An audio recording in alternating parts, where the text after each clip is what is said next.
السلام علیکم ورحمۃ اللہ وبرکاتہ۔ الحمد للہ رب العالمین الرحمن الرحیم مالک یوم الدین، والصلاة والسلام علی سید المرسلین محمد وآلہ وصحبہ اجمعین، وبعد۔ حاضرین و ناظرین، یہ درس نمبر 579 ہے، 579۔ سورہ انعام کی دو آیتوں کی تشریح آج کی جائے گی، آیت نمبر 130 اور 131۔ سب سے پہلے ہم ان دو آیتوں کی تلاوت کرتے ہیں، لفظی ترجمے اور ترجمے کے بعد اس کی تشریح کرتے ہیں۔ اعوذ باللہ من الشیطان الرجیم، بسم اللہ الرحمن الرحیم۔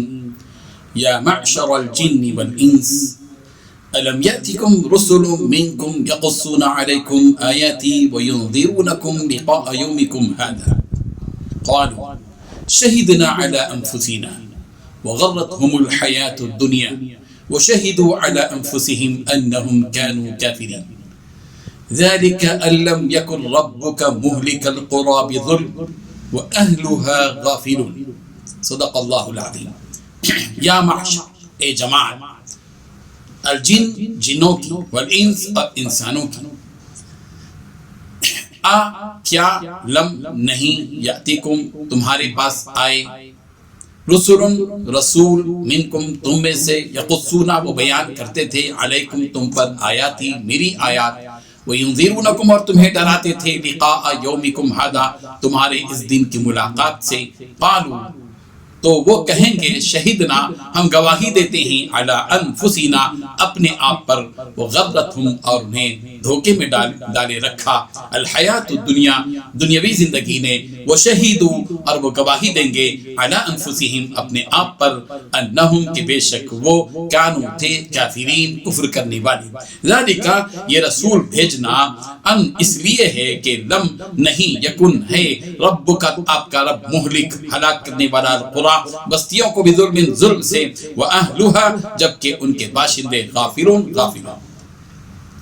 ترجمہ یوں ہے، اے جنوں اور انسانوں کی جمع، کیا تمہارے پاس تمہیں میں سے پیغمبر نہیں آتے رہے جو میری آیتیں تم کو پڑھ کر سناتے تھے اور اس دن کے سامنے موجود ہونے سے ڈراتے تھے؟ وہ کہیں گے کہ پروردگار ہمیں اپنے گناہوں کا اقرار ہے، ان لوگوں کو دنیا کی زندگی نے دھوکے میں ڈال رکھا تھا اور اب خود اپنے اوپر گواہی دی کہ کفر کرتے تھے۔ اے محمد، یہ جو پیغمبر آتے رہے اور کتابیں نازل ہوتی رہیں تو اس لیے کہ تمہارا رب ایسا نہیں کہ بستیوں کو ظلم سے ہلاک کر دے اور وہاں کے رہنے والوں کو کچھ بھی خبر نہ ہو۔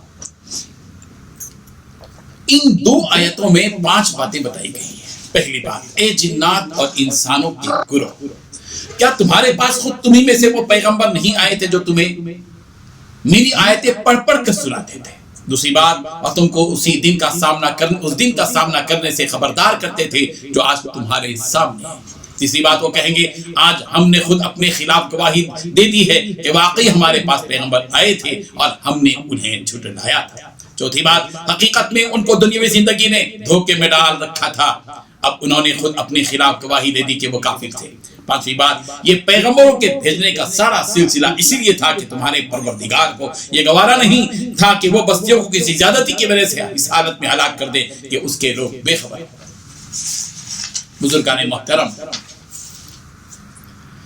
اللہ تبارک و تعالیٰ نے قیامت کے دن جو سوالات ہوں گے جن و انس سے، ان کے بارے میں بات کہی ہے۔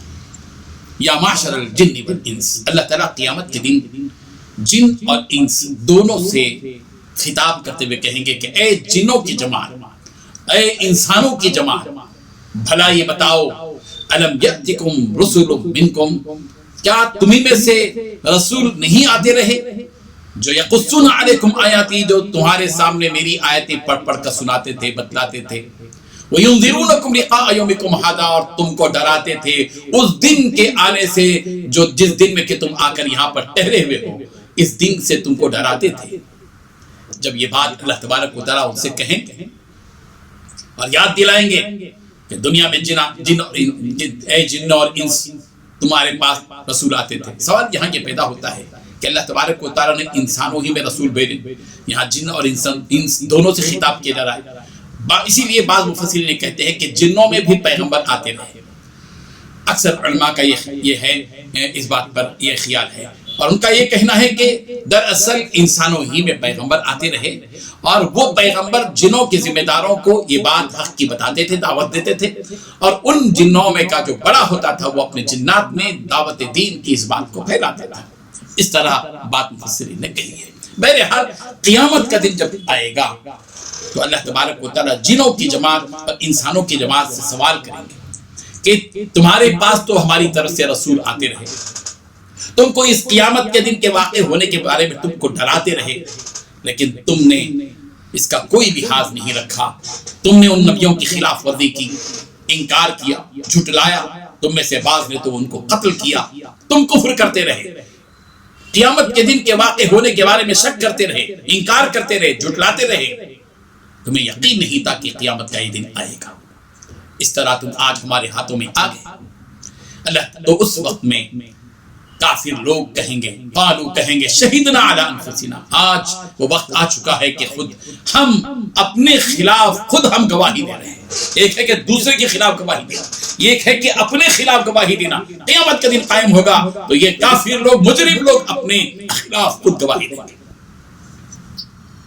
اور پھر وغرتہم الحیات الدنیا. یہ کیوں ہوگا؟ یہ کیوں انہوں نے یہ جرم کیا تھا؟ کیوں انہوں نے یہ کفر کیا تھا؟ دراصل دنیاوی زندگی نے ان کو دھوکے میں ڈال رکھا تھا. بالآخر وشہدوا علی انفسہم انہم کانوا کافرین. آخرکار یہ کافر لوگ اپنے ہی خلاف گواہی دیں گے، اپنے خلاف گواہی دیں. شروع میں تو کہیں گے کہ ما کننا مشرکین، واللہ ربنا ما کننا مشرکین، ہم مشرک نہیں تھے. پہل تو انکار کر دیں گے، لیکن جب ان کی زبان، ان کے ہاتھ، ان کے پیر ان کے خلاف گواہی دیں گے کہ انہوں نے اس دنیا کے اندر، اس دھرتی کے اندر کفر کیا تھا، شرک کیا تھا، تو پھر بالآخر یہ مجرم لوگ خود اپنے خلاف گواہی دیں گے اور اس بات کا اعتراف و اقرار کریں گے کہ انہم کانوا کافرین، کہ وہ کافر تھے. اللہ تبارک و تعالیٰ آگے بتا رہے ہیں، اللہ تعالیٰ کا دستور یہ ہے کہ اللہ تعالیٰ کسی بھی قوم کو، کسی بھی بستی والوں کو ہلاک نہیں کرتے ظلم کرتے ہوئے. اللہ تعالیٰ ظلم ذرہ برابر بھی نہیں کرتے، ذرہ برابر بھی ظلم. اللہ تعالیٰ احسان اور انصاف کرتے ہیں لیکن اللہ تعالیٰ ظلم نہیں کرتے.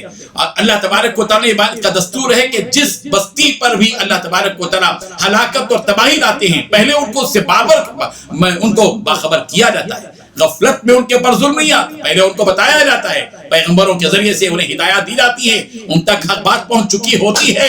پھر جب وہ انکار کرتے ہیں تو پھر اللہ کا عذاب آتا ہے. ذَلِكَ أَن لَّمْ يَكُنْ رَبُّكَ مُهْلِكَ الْقُرَىٰ. اللہ کا دستور اور قانون یہ ہے کہ اللہ تعالیٰ کسی بھی بستی کو ہلاک کرنے والے نہیں ہے ظلم کر کے. وَأَهْلُهَا غَافِلُونَ، جبکہ اس بستی کے رہنے والے غفلت میں رہیں. پہلے ان کو باور کیا جاتا ہے، بتلایا جاتا ہے، سمجھایا جاتا ہے نبیوں کے ذریعے سے اور دوسرے ذرائع سے، پھر بھی نہیں مانتے تو پھر ان کے اوپر عذاب اور ان کی تباہی کے جو ہے وسائل اور اسباب پیدا کیے جاتے ہیں. اللہ تعالیٰ ان حقیقتوں کو سمجھنے کی ہم سب کو توفیق عطا فرمائے. وآخر دعوانا ان الحمد للہ رب العالمین. لا الہ الا اللہ.